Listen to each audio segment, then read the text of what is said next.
Hi, Christopher. Hi, Agata. Let's discuss about the supplier development. Why we shall develop the suppliers. This is really one of the big portion of the activities in terms of the IETF supplier related requirements. So let's hear how at Charge Cars you are doing in this regard. So we develop suppliers in areas of weak application of quality assurance. This is anywhere from the quality management system itself or their lack of a documented processes. We look at standardization to have the best method to teach the job. So that's what standard operation procedures should be. We're looking to prevent customer dissatisfaction. And that's not just from an OEM perspective. If we're dissatisfied, it's about the person who purchases the vehicle, the one who's going to drive it, show it off to their friends. They need to be really happy with the vehicle, and we need to make sure that the brand image is kept intact. So something that I learned is something called an overall image breaker. So there's certain components in the car where if it doesn't function correctly, the customer can be irritated, and that can be an issue. And they are more than willing and in their right to put that in the public domain. When they do that, that can then give a negative image of the brand. So that can affect sales, performance, and people's genuine opinion about who we are as Charge. So that's something we have to prevent. Um, so reputation needs to stay intact. Another reason why we need to develop suppliers is to share mutual understanding as a partnership, not just as a customer supplier relationship, because it's important to have engagement. And a part of 9001 and IATF is to have that relationship management. So we understand the same criteria, the same specifications and targets that we need to work towards. It builds trust between both companies. The first time you work with a supplier, as Charge is an emerging company in the automotive sphere for electric vehicles. We need to gain that trust with them. So it's a two-way thing.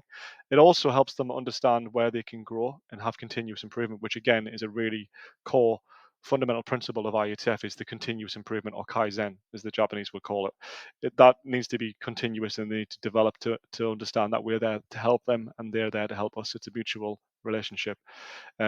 What we look at is how to put better process manufacturing controls. So in the previous video, we've discussed that Poki-oki, or mistake-proof devices, if we develop their understanding, if we train them, if we teach them how to write standard operation procedures the right way and to document their process correctly and put things like change management in place, that's important, because then the mistakes and risks are less. The probability of failure is much less, even in micro volume manufacturing like Charge. So driving quality assurance mindset as opposed to quality control is to teach the supplier to never receive any defects from their suppliers or internal processes, and never to pass any to the OEM. Now, this is an ideal state. It's an ideal condition. It's a mindset. It's a belief. We have targets, but it's really important to teach the supplier about continuous improvement and defect prevention from a failure mode effect analysis perspective. When you are deciding to cooperate with a certain supplier, is there a requirement that you are starting the cooperation only with those who have at least ISO 9001, or you are picking up those more advanced, which are IATF recognized as certified suppliers? That's an interesting question. So, as I've said in previous videos, some suppliers, even if they've got IETF, still have things to learn. They still have best practice, and I think the advantage of being an OEM is that we get to see best practices as a third party from a competition perspective. They can't see what their competitors are doing, but what we can do is we can confidentially pass information across. We won't say who's got the product or who does what, but if we see a really good mistake-proof method or a really good way of controlling something, we will suggest it. Obviously, we don't make it mandatory. In some cases, we will mandate that. We will tell them you need to do it a certain way. There might be cost implications and so on. But if that protects the vehicle and protects the final customer, in some cases we will do that. My viewpoint as head of quality is that the supplier needs to comply with the drawing requirements as well as the design and functional requirements. It is their responsibility to quality assure the product, not quality control it. They need to make sure the product is sent to Charge and it's in specification with no defects. If a defect is found, there's obviously penalties, there's non-conformance management and so on that we will send to them, 8D processes and so on for root cause analysis. But the main thing in terms of developing the supplier and moving on to the next stages of that is we can develop them up to a stage where they might not need 9001, because to that business they are very unique, very specialist. Carbon fiber suppliers can be like that. There aren't as many now where they don't want to have 9001. Most of them do want to have that because certification is credibility, and to have that as a minimum allows OEMs, especially bigger ones, medium volume, micro volume, and so on, to actually move to look at those suppliers. In the first instance, we're looking for the minimum, which is 9001. As I said, specialist suppliers might not have it. There might be aerospace, but the point is they've got aerospace qualifications, which can be translated between the two.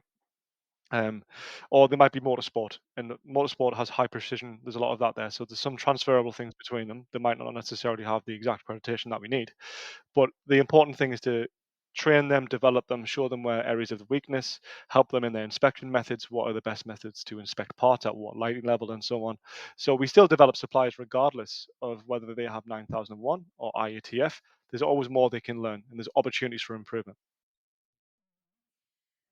Always my personal opinion about this clause in ITF about the supplier development was like that this is not the core business of our organization to develop the supplier. Yes, this is completely different activity. I need to have resources for a small organization, even certified with ITF. This might be really very difficult. However, there is a logic behind this. Yes, if I am developing the supplier, then I'm assuring the quality, higher quality, and my own satisfaction with the cooperation of that supplier. Of course, we need to remember that this is also a kind of a risk-based thinking, yes, because this is how we are working in this automotive industry. Yes, we need to prevent, yes, and reduce the waste and variations in the supply chain. So everything has a logic.